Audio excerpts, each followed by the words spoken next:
So tonight we're going to be talking about this week in Sfiras Baomer, which is the week of the Sfira of Hod. And in this week of Sfira, we have two holidays. That last night is the first day of the Sfira of Hod, and that's Pesach Sheni. It's Chesed Sheva Hod. And on Motzei Shabbos we have Lag Baomer, which is Hod Sheba Hod, the hodiest of the Hod. And so I want to speak about what is the essence of these two holidays, what is the essence of this week, what is the essence of this energy called Hod that we're trying to connect to during this week. And so really by means of introduction, I'm going to go like in backwards order. First we're going to talk about a little bit about Lag Baomer, and then we're going to move back to Pesach Sheni, and then we'll move back to Lag Baomer, and to try to understand what is this energy that we're trying to tap into. So Lag Baomer, it's the concept of celebrating Lag Baomer is actually something that only comes back later in history. At the beginning, it doesn't say that you're supposed to celebrate on Lag Baomer. It says the first sources only said that there's customs of mourning until Lag Baomer. That there's a mourning period during Sfiras Baomer that we're not getting married, we're not getting haircuts, we're not shaving, and this is during Sfiras Baomer. So there's customs of mourning, of Avilut. Why is there Avilut? There's Avilut for the students of Rabbi Kiva, 24,000 students of Rabbi Kiva that they were killed in a plague during these weeks of Sfiras Baomer. And the tradition was that they died for 33 days. Okay? Now it's not clear when exactly these 33 days were. So there's two customs. One custom is that they started at the beginning of Sfiras Baomer. They started right after Leil Seder, and then they continued until Lag Baomer. And the other custom is that they started on Rosh Chodesh and it continued until 3 days before Shavuos. Okay, it's not.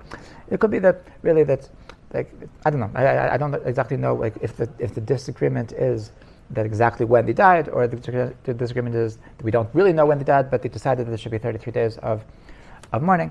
But regardless, the custom of Lag Baomer is really started as simply a measurement of how much mourning to have. Okay. So, and then it says that there's a custom to celebrate on Lag Baomer. So one of the reasons which is given why we celebrate Lag Baomer is because it's the day that the students of Rebbe Kiva stopped dying. It's the day they stopped dying. So the question is obviously, why is that a reason? Why is that a reason to celebrate? The reason why they stopped dying is because they were all dead. It's because they were all dead. So if there's no one left to die, so that's really not such a reason to celebrate the fact that they stopped dying. Right? It's just horrible. It's just like it's just such a void, and so it really doesn't make any sense at all. How should Lag Baomer be a reason to celebrate because they stopped dying? If the reason why they stopped dying is because that they were all dead. So the truth is that there's an amazing message in this celebration, so to speak, and that is that it's not just that we're celebrating that they stopped dying. We're celebrating how Rebbe Kiva reacted to the fact that his students stopped dying. Okay? In other words, that Rebbe Kiva, we know he was literally rags to riches. Shalom. Hello.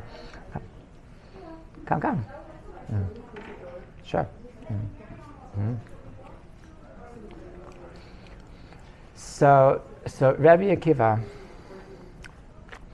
So what? Oh yeah. This is not so good. I'll figure something out. Hello.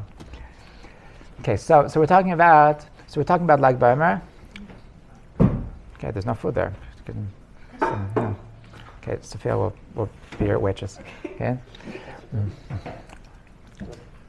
So Rebbe Kiva story. We're talking about Lag Baomer. We're talking about the fact that the first reason to celebrate Lag Baomer is because the day the Rebbe Kiva students stopped dying, and we're talking about the fact We're talking about the fact that we're talking about the fact that it's not. We're not celebrating the fact that all the students died. We're celebrating how Rabbi Kiva reacted to this story. Okay. Now, what was Rabbi Kiva's story? Rabbi Kiva. So we all know. So he started a complete peasant. He completed a complete ignoramus, and he knew absolutely nothing, and he started at 40 years old. He only started learning. He only started learning at 40 years old. That he was motivated to learn by his fiancée Rachel. That so if anybody feels like they're just not making it in Talmid Chacham, so it's not too late. It could be that when you meet the right girl, she'll give you that kick in the pants that you needed, and then you'll become the biggest rabbi in the world. Say amen. Okay. So Rachel, so he motivated him to become a big Talmid Chacham, and he became so big that he had 24,000 students. That's a heck of a lot. Okay, and then his life's project, his life's work, his life's dream of becoming a big rabbi, becoming a big teacher, so it all crumbled, like right before his eyes. Like is that one by one, hundreds by hundreds, thousands by thousands, 24,000 students. And they all died. Okay, so he was looking at himself, and he was like, I'm such a failure. I just heard the story about this Rebbe, the Yablon Rebbe. He was a Rebbe in Europe. He was a big Eloi. I forgot his name, and you can look him up. It's an amazing story that I heard this from Moshe Weinberger, that the Yablon Rebbe, he was a Rebbe in Europe, that he had a big kehillah, he had like hundreds of Hasidim, and he had this great idea to bring his kehillah, to bring his community to Israel. And so he brought like hundreds of Hasidim came with him to Israel, and they started a yishuv. He started the yishuv in Eretz Yisrael. And anyway, so he started the yeshiva, but anyway, it was a complete failure. The move to Eretz Yisrael was a complete failure. That financially, everybody was like, it just did not work. They were all suffering. They were all depressed, and so he went, because everything was doing so bad. So he went to America to fundraise, and at some point in this fundraising journey, he decided to give up. He said, this didn't work. I tried. I thought I could be a Rebbe. I thought had these great ideas. I thought that I could live the dream, moving to Israel. And I tried, and these hundreds of people, they trusted me, and I failed them. And so, without anybody, take it. Yeah. Thank you. And so he came to America. He decided to give up, and he took off his kippah. He stopped keeping Shabbos. He stopped putting on tefillin, and he just left. He ditched his community in Israel, and he started living a secular life. And this continued for quite a while. He was in America for 40 years, just living an American life and having no connection to Judaism. And then at the age of 86 years old, so he decided to come to visit to Israel. Like, why not? He's Jewish, he's nothing against Israel. And he reaches out to an old friend, and they decide to meet up. Little does he know that they made a surprise party for him, and all of this descendants of this community that he had brought 40 years ago, so hundreds and hundreds of people, they were coming to greet him. And he felt like awkward. It was very strange, and he told him, and this lady, she goes, Rebbe, because of you, my entire family was saved from the Holocaust. And this is, These words, these changed, they just pierced his heart. He had never looked at it like that, because the truth is that the entire settlement that he made in Israel, it was a financial failure, it was a religious failure. They weren't able to make yeshivas, they weren't able to make schools, they weren't able to make a living, and they had a hard life. But the truth is, if they wouldn't have come to Israel, they would have all been murdered in the Holocaust. And this woman was able to just flip everything around and say, look at the bright side, look at the silver lining to the fact you think that this was a failure. It was actually a big success, because it's only because of our coming to Israel and every single one of the people that came with you to Israel, it's only because of that we're alive today, because everybody that stayed behind, they were all murdered. And so this calling out, this Rebbe, that I like, Rebbe, who are you talking to, Rebbe? Like, how dare you call me a Rebbe? I'm a failure. I thought I could be a Rebbe, but I messed up. And she was saying that, no, you made a mistake. You made a mistake. You're an awesome Rebbe. You think that it didn't work out. You think that you're a failure because we didn't have good jobs, but you saved our lives. Like, we couldn't care less about the fact that we had if we would have been in the Holocaust, we also wouldn't have what to eat. This one conversation, it changed his life. And at the age of 86, so he came back to Yiddishkeit. Okay? And so when a person sees his entire life crumbling before his eyes, so it's a normal response to just say, okay, I failed. That's it. Let's try something else. And Rabbi Kiva, so what did he do? That wasn't his response. And the next day, so Rabbi Kiva, he looked for new students. Okay, so I can't be the big Rosh Hashiva for 24,000 students, but I can have 5 students. And it says the very next day, so he took another 5 students. He took Rabbi Meir, Rabbi Yehuda, Rabbi Shimon Bar Yochai, and Rabbi Lazar, and and from this, Judaism continued.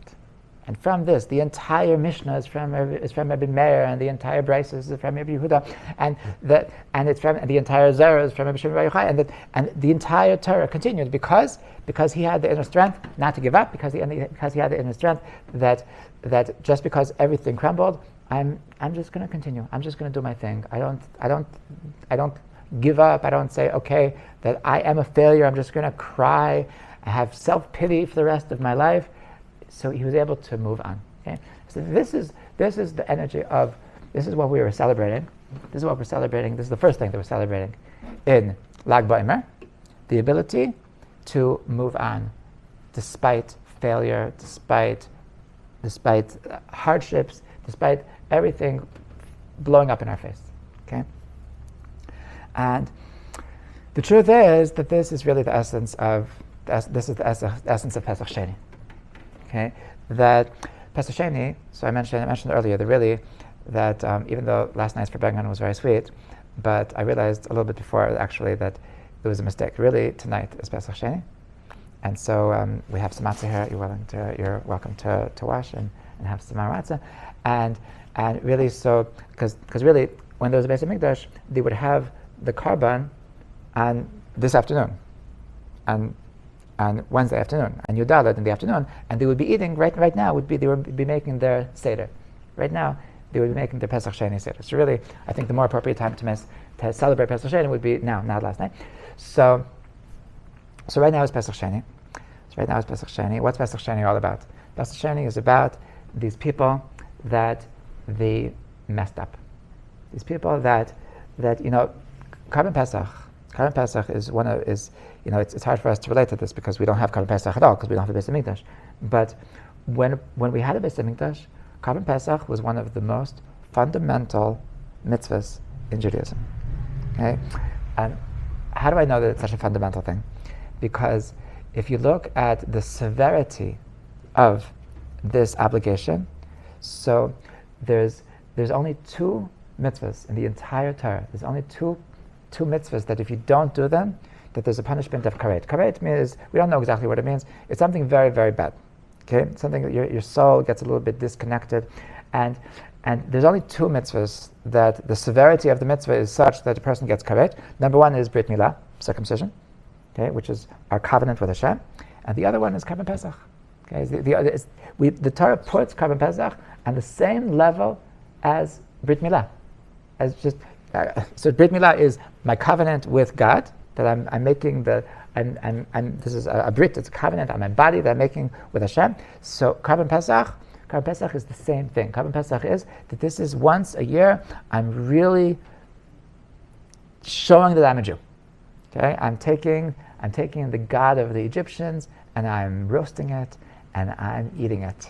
Okay, and this is the way that I really show my devotion to God, my devotion to Judaism, is through Karban Pesach, and to the point that if I don't do it, so then it's as if I'm saying like I don't really think I'm a Jew.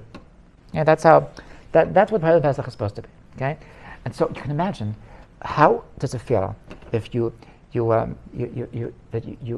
something went wrong, and for the past 15 years, you've been doing your mitzvah every single year, coming to the Beis HaMikdash, bringing your Karban Pesach, and you're feeling it, and you're feeling that, yes, Hashem, I'm a Jew.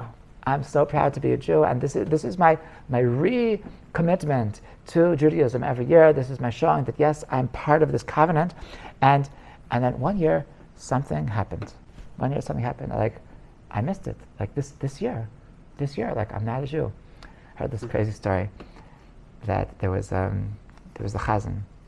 There was a chazan, an Israeli chazan, that he would go to this huge shul in Germany every year, and he told the story that one year it was the most meaningful kol nidre of his life.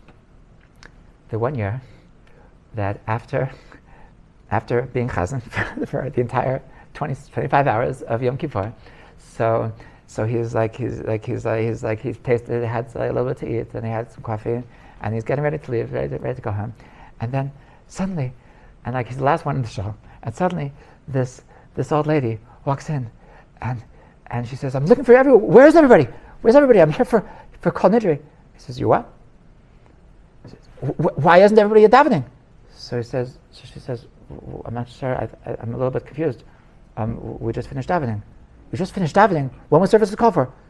So she realizes that she made a mistake in the date, and she showed up to kol nidre the day after kol nidre, and she missed the entire Yom Kippur. Now this is, and her entire relationship to Judaism was that she didn't keep Shabbos, she didn't keep kosher. The only thing that she did that was Jewish was that once a year she came to kol nidre at the shul in Germany. Okay, and this year she missed it. And so the chazan was saying that there was this original initial shock, and then she just breaks down, and she starts starts crying, and she starts just breaking down. They're like, I can't go an entire year without kol nidre. This is my action. This is what keeps me going. This is my connection. That could you please do it just for me? Could you please do me a kol nidre? And this chazan, so of course he acquiesced, and even though he was very tired after 25 hours of davening, but he said kol nidre for this poor woman, that this was her only connection to Judaism, and he said that was in all the years that he was chazan in the shul in Germany. This was his most emotional kol nidre ever. So you can imagine a person. This is the feeling of something went wrong, and my entire connection to Judaism, my statement every year that yes, I'm a Jew. So something went wrong and I wasn't able to do it. So there's two ways to react. There's two ways to respond to this situation that like things like I had bad luck and I wasn't able to do my Karban Pesach. So number one is that I can just cry. I can just break down. I can just have self-pity. Number two is I could give up. I can be like the Yablon Rebbe and say, okay, Judaism is not for me. And what did the people in the Karban Pesach creators, what did they do?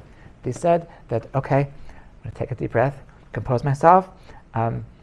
What can I do next? And they came to Moshe and they said, listen, We messed up. It wasn't our fault. I want to fix the situation. Okay, can you try to help to fix the situation? And that is the power of Rabbi Akiva. That is exactly what Rabbi Akiva did after this complete failure, after everything crumbled before his face. So he didn't sob in self-pity. He was able to keep on moving. And so this idea, this concept of taking these real hard blows and moving on and not giving up. So this is a real expression of what's called radical acceptance. Radical acceptance. Radical acceptance is a term that was just coined by Marshall Linehan in a system called DBT. So DBT is an amazing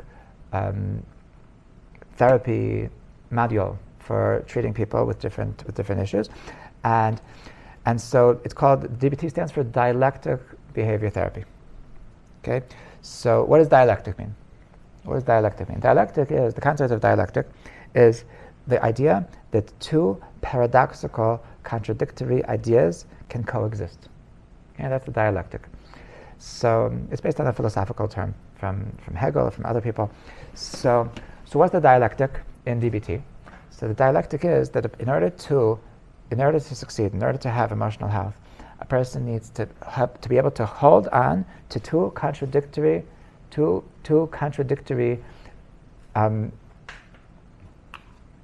convictions, two contradictory mentalities simultaneously. Okay, what are these two things? Number one is that radical acceptance, that it's okay, everything is okay.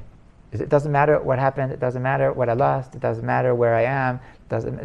Nothing matters. It's okay. I can just accept it. I can just accept the situation. And number two, change. That I can do this. I'm going to make myself into something else. I'm not giving up. I'm going till the end. I'm going to become a new person. And these are two modules, two mentalities. Number one is to believe that I can change, to believe in tshuva, to believe that just because I was doing something for the past who knows how long doesn't mean that tomorrow I can be something brand new. Okay? And to help myself to find the techniques in order to change properly, in order to change in a healthy way, and at the same time to have acceptance. And these two things they're totally contradictory, because a person comes and a person feels like I'm a failure. A person feels like everything is upside down, and I'm depressed. I'm depressed because my cat died, and I'm depressed because I lost my job, and I'm depressed because I lost my relationship, and like everybody else is succeeding, so first we tell ourselves that it's okay, things are really a-okay. It's not the end of the world. You can have a good life without ever getting married, without ever having a job, without ever being smart, without ever having recognition. It's all okay. Just take a deep breath. It's good. Life is good. That's acceptance. But the problem is that if you're just going to go with acceptance, then you're actually going to stay in your down forever. And that's why we bring the change module. And in the change module, we say, yeah, I'm going to do this. I'm going to fix myself. I'm going to ace that next interview. I'm going to ace that next date. I'm going to do it. I'm going to change myself. I know exactly how I'm going to get to where I want to get. And the thing is that, hold on a second, but if you want to get to somewhere else, so you're saying that everything is not okay, right?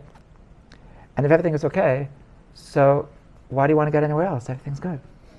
So that's the paradox. That's the paradox of the dialectic. And so but it starts with acceptance.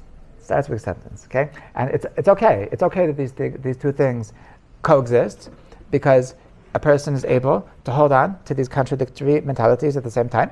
But they need to both exist, even though it doesn't make sense, and that's okay. So I want to speak about this radical acceptance. This radical acceptance is that the understanding that when everything is backwards, if I'm too anxious to get out of the situation, when I'm what's the word? I need it to be somewhere, to be better, okay?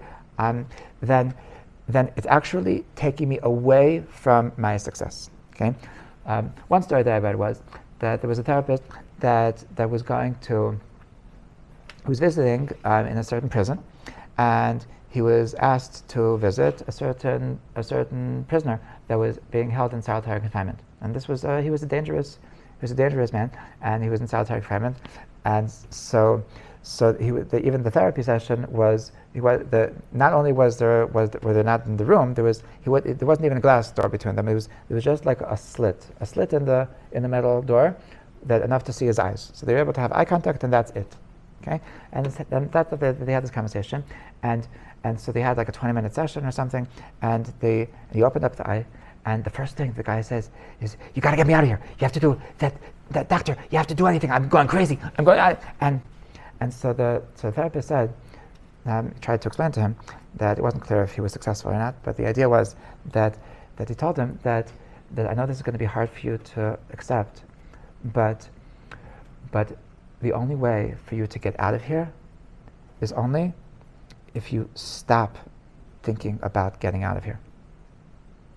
As long as you are so desperate to get out, then you're going to drive yourself crazy. You're going to continue with this negative behavior that's getting you stuck into this rut. And the only way for you to actually get out of here is to forget about getting out of here. Okay?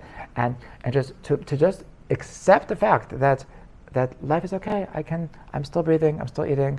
I can exist in solitary confinement. And only after I make peace with my solitary confinement will I be able to get out. Will I be able to they'll see that I'm okay. They'll see that I'm not a danger to anybody. And if every time that somebody opens up the case, the black where they can see my eyes, I start acting like a madman, so then I'm actually going to be stuck in here for even longer. Okay, so this is how being desperate to get out of a situation actually takes me away from my mental health. And the same is certainly true when it comes to dating. That you have so many people that they're very desperate to get married. They're very desperate to not be single anymore, and especially by older singles, obviously, because rightfully so. They're like they've had enough. They've had enough. All of their kids are already, all of their friends, are already having children. They're already moving on with their lives, and they're just stuck. And so you have a person that they're desperate, and like every time that they talk to you, they're just like, I have to get married. I have to find somebody. You have to find somebody for me. You have to find somebody for us. And the problem is that as soon as they go on a date, so the person they're dating, they sees this desperation, and it's not attractive. It's not attractive, and just calm down. Just calm down. I don't want to marry somebody who's just so anxious. You're not pleasant to be around when you're like this, and so the fact that they want to get married so badly, that is exactly what's causing them not to get married. Okay, so this radical acceptance is that I need to just say it's okay. I can be single now. Now what's beautiful about the dialectic is that you cover all your bases, because unfortunately, when it comes to older singles, so there's also the opposite problem. Like I know a good amount of people that actually, Baruch Hashem, literally an hour ago, I got a text from a student of mine in America that she's like 36, 37 years old, and Baruch Hashem, she just got engaged, and she told me it was the guy that she met soon after she spoke to me, and I'm pretty sure that this is pretty much what I told her, that this was my advice to her. But Baruch Hashem, that she didn't give up. But a lot of people, they're like at a certain age, they in order to stay sane, so they stop being desperate and they really accept singlehood. And because they're so accepting to singlehood, so then they just give up and it's okay. I don't need to get married. And then obviously they don't get married because they have. And that's why you need both.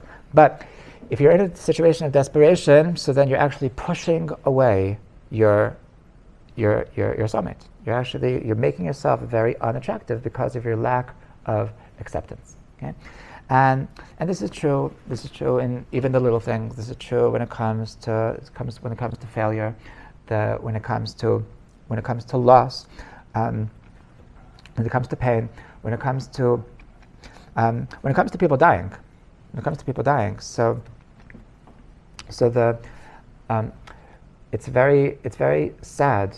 It's very sad when, like, a person that loses somebody, a person that loses a loved one. So, if it's good that there's a pain. It's good that there's a pain because the fact that you have pain, that means that you had something. If there's no pain, that means you didn't have anything. But some people, that instead of focusing on how beautiful it is that they have pain, instead their thoughts go to these unhealthy places of I want my daddy back, I want my mommy back, I want my daughter back, I want my son back, I want my brother, and that. I'm sorry, but they're actually gone. You're not going to get them back. It's not a healthy desire to want them back, because you're not going to get them back, and that is the lack of acceptance. That is a lack of acceptance, and that's actually getting you further from being comforted, of being able to make peace with the situation. And so this is this idea of acceptance when it comes to loss. So the model in the Torah, for this midah is Aharon HaKohen. It's Aaron the high priest. That the pasuk says that when his two children, Nadav and Avihu, when they died, so it says Vayidom Aharon. Aaron was silent. And this is the essence. This is the essence of the Sphira. If you want to circle back, this is the essence of the Sphira of Hod, of Hod, because first of all, just to understand that Aaron is the symbolism of the Sphira of Hod. Okay, we know this from the Ushpizin and Sukkot, that every night of Sukkot, so we invite another one of the 7 shepherds, and each of the nights is corresponding to one of the Sphirot.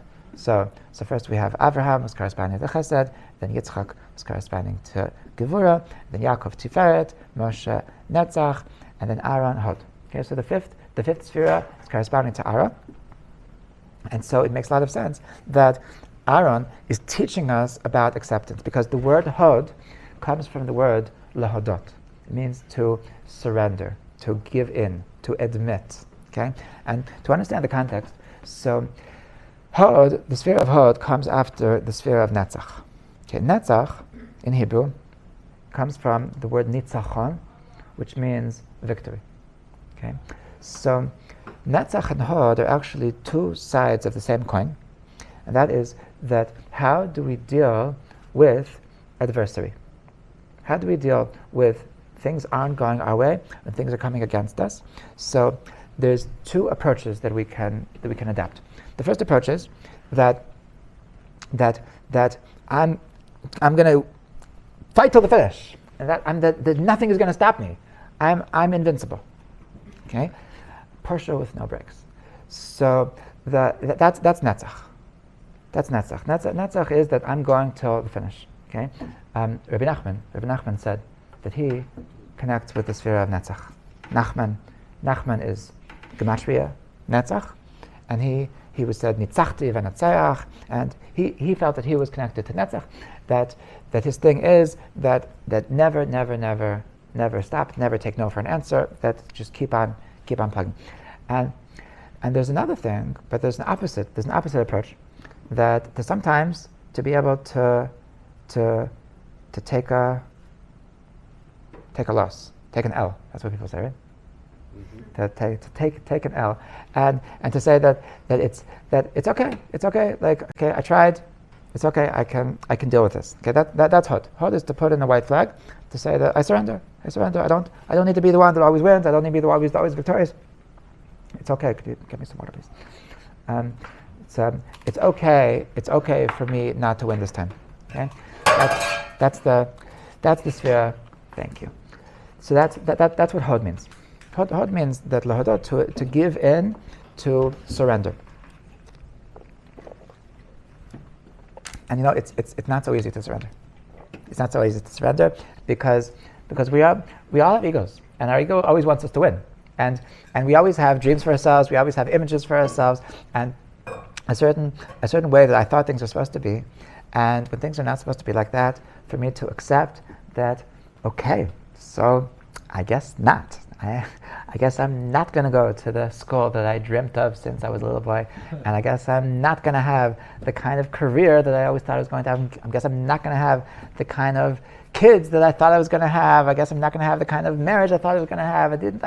Nothing. Okay, and so to say that's okay, that takes a lot of strength. It takes a lot of strength, and it's the alternative is much worse. The alternative is to live in self-pity for the rest of my life, to live just to live a sob story for the rest of my life. But it takes a lot of guts, it takes a lot of strength. The energy of Hod is the ability to take a cut in my ego and to say, okay, I'm going to move on. Okay, and this is the nekuda of radical acceptance. Okay, and this is Hod, which is signified by Aaron HaKohen, that the personality of Hod is Aaron HaKohen, so it's all about Vayidom Aaron, that when he takes loss, that two of his children died, so instead of just crying in self-pity, I want my children back, so he's silent. Okay? So now, the Rabbi Nachman has a Torah where he talks about shtika, he talks about silence. And in the sense that silence is sometimes a person is silent because he doesn't know what to say. But sometimes you're silent because there is nothing to say. Okay? Meaning that sometimes a person can be in a state of mind that nothing I say can really do justice to the situation, and I'd rather not say something which is going to take away from what really should be said. So I'm going to, instead of trying to say what can't be said, I'm just going to give you silence. Okay, and this is something very beautiful, something very amazing. It's something that to have this, to be able to be silent I'm not going to answer you because there is nothing to say. That's what Aaron HaKohen was doing. This is what when a person is fighting, when a person is fighting against his destiny, when a person is fighting against what Hashem had in mind for him, so he doesn't have the strength of Hod, and he's saying something. He's saying, no, it's not fair. No, I don't want that. No, and that's saying stupid things.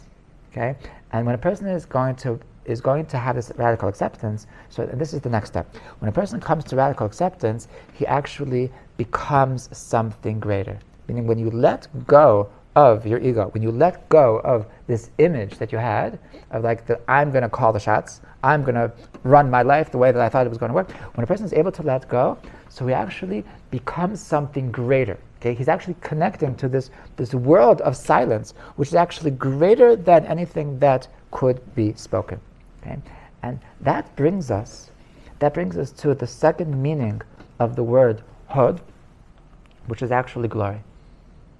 Okay, meaning that when we talk about Hod, we're talking about this amazing, this aura that was he was glowing. The Aaron HaKohen was something that he had something just very bright about him. And this is the other side of the word Hod. It's what the word Hod means. That it talks about Hod as being a sense of glory surrounding a person. And so this is what Aaron HaKohen, he was able to merit this high level of glory because he was able to forget about his ego. Okay, because of this acceptance, because he was able to move on, because he was able to just say that, okay, I'm not going to just sob about everything that was going on. I'm able to move on. So, and this is actually the secret of Rabbi Shimon Bar Yochai, because Rabbi Shimon Bar Yochai, we if you look at the songs we sang about Rabbi Shimon Bar Yochai, we refer to him as a Kohen, which is why his midah is Hod, because that the day of Rabbi Shimon Bar Yochai is the day of Hod Shebahod. Now, I forgot to explain that Rabbi Shimon Bar Yochai is actually the second thing, which is the theme of Lag Baomer, besides the fact that the students of Rabbi Kiva died.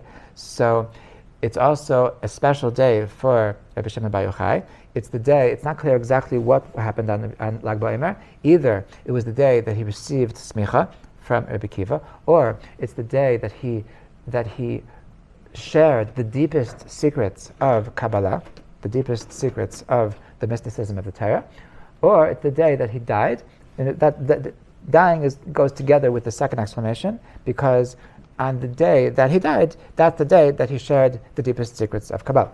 Okay, so Rishon Bar Yochai, that this day, which possibly he died and possibly it was just his special day, this is the day of Hod. Okay, so and we speak about Rishon Bar Yochai as the Kohen Gadol, that we talk about him in the songs, that Nimshachta, that you had Shemen Mishchas Kodesh, that you have on yourself, that you have this oil that you were anointed, it's the Kohen Gadol. The Kohen Gadol is the one anointed with holy oil. But what's very beautiful is that later in the song we say that Bar Yochai Moshav Tov Yashavta, that you had a good dwelling, you had a geschmacka dwelling, Yom Nasta, the day that you ran away, Yom Ashabarachta, the day that you were being chased by the Romans.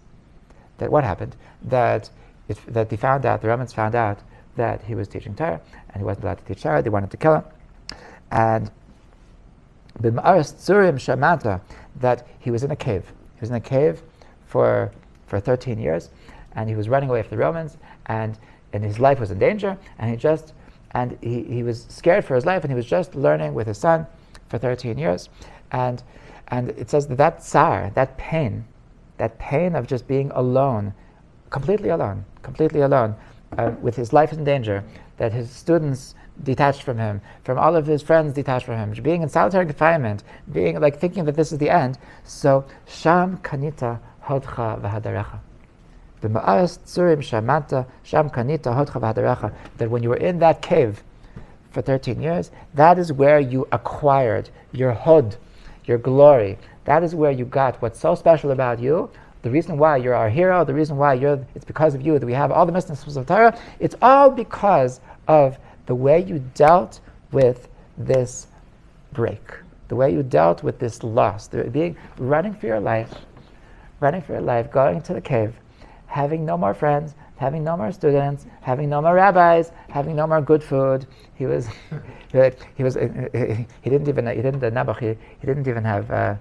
want his clothing to get ruined. So it says that when he was learning Torah, he would take off his clothing and he would just cover himself in sand. He would just bury himself in sand, and that's how he would live the whole day. Horrible yisurim, horrible pain. Besides the emotional pain, besides the pain of like at the end of his career, besides the pain of the end of his social life, besides the pain of not having food, not having clothing, it's crazy loss. And what did he do? He made the most of it. He said, okay, so I'll be in a cave. What's the big deal? I'll learn Torah. I'm at Gan Eden.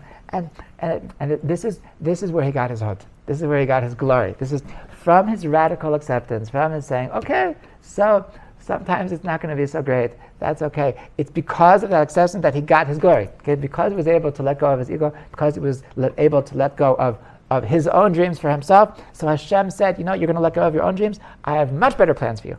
Okay? It's win-win. Okay? When you're able to deal properly with loss, then you're able to make greatness. And the truth is that we should know this, because if you think about all the people that we know, all the beautiful people that we know, all the people that we admire, all the people that we look up to, that there is, if you can picture somebody right now, there's somebody that you really look up to, that ask yourself, did this person have an easy life? Or did they have some real pain in their life, some real loss in their life that they had to overcome? So without any doubt, the beautiful people in the world, the people that we look up to, they had some great loss that they had to deal with. There's no such thing as a person who's created beautiful. It's that the beautiful people in the world, it's all because they know how to deal with loss. They know how to deal with failure. They know how to deal. It's like we don't ask for failures. We don't ask for loss. But the truth is that if you're not going to have loss, you're not going to get anywhere in life. And so And so this is really this acceptance that this is okay the way it is really what makes us very, very, very glorious.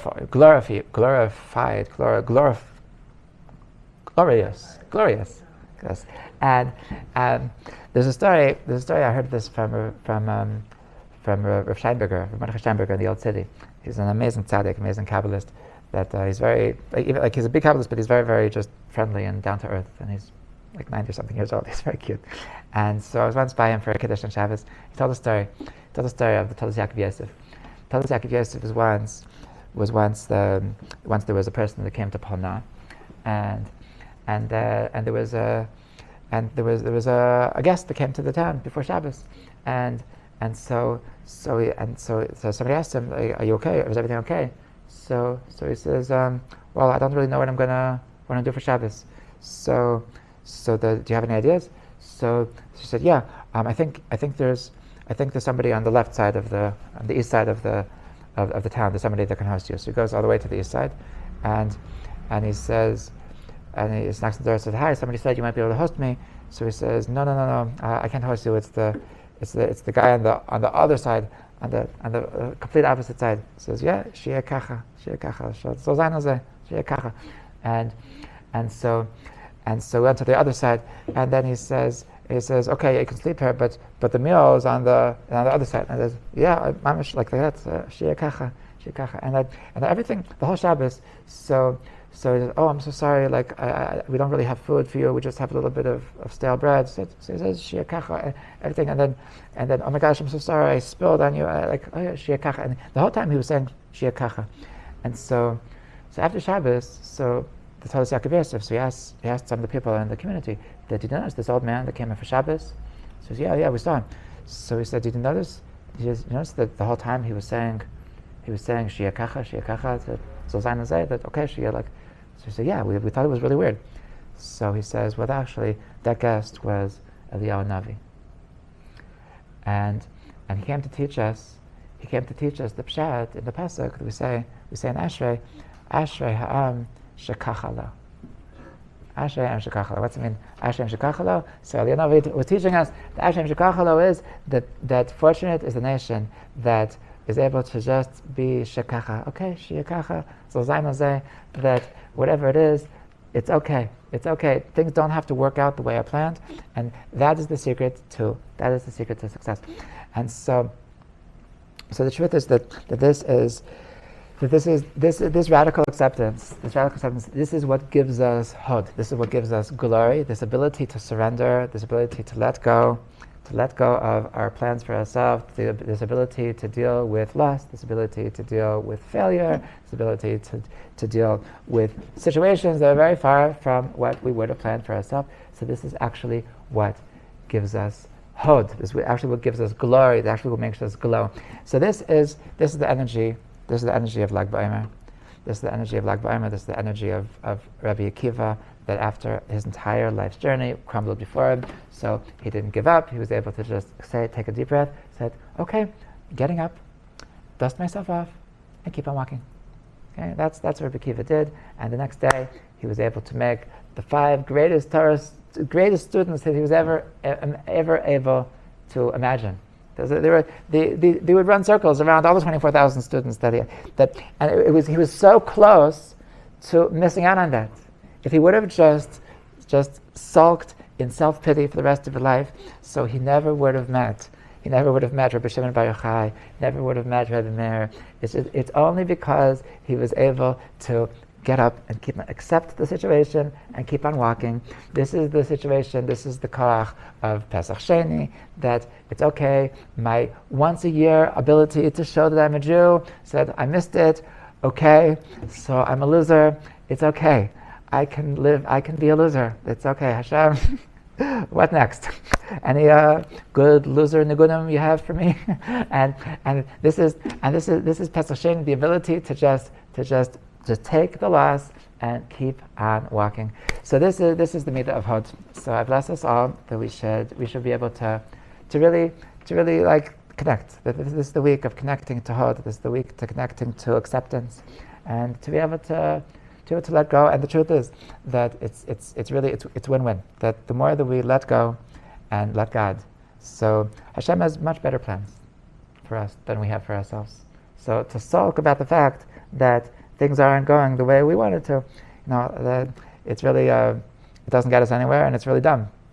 So I always like to say that the only way that the right door is going to open is only if the wrong door is closed.